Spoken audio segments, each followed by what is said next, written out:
টি-20 বিশ্বকাপের অর্থ পুরস্কারের পরিমাণ দ্বিগুণ করেছে আইসিসি। ওয়েস্ট ইন্ডিজ ও যুক্তরাষ্ট্রে চলমান আসরের জন্য থাকছে মোট 1,12,50,000 মার্কিন ডলার পুরস্কার। গত 2 আসরে যেই ডলারের পরিমাণ ছিল 56 লাখ। সোমবার এক বিজ্ঞপ্তিতে এবারের আসরের প্রাইজ মানি প্রকাশ করে বিশ্ব ক্রিকেটের সর্বোচ্চ নিয়ন্ত্রণ সংস্থা আইসিসি।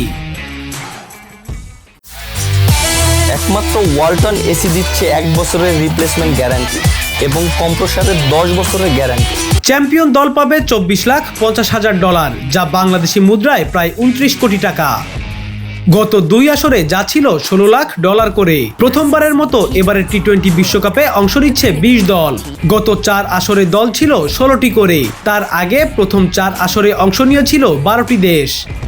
এবার রানার্স আপ দল পাবে 12,80,000 ডলার। সেমিফাইনাল থেকে বাদ পড়া 2 দলকে দেওয়া হবে 7,87,500 ডলার করে। সুপার 8 থেকে বাদ পড়া 4 দেশ দল প্রতি পাবে 3,82,500 ডলার। নবম, দশম, একাদশ ও দ্বাদশ স্থানে থেকে আসর শেষ করা দলগুলো পাবে 2,47,500 ডলার করে। আর 13 থেকে 20তম স্থানে থেকে টুর্নামেন্ট শেষ করা দেশগুলি দল প্রতি পাবে 2,25,000 ডলার, যা বাংলাদেশি মুদ্রায় 2,64,00,000 টাকা।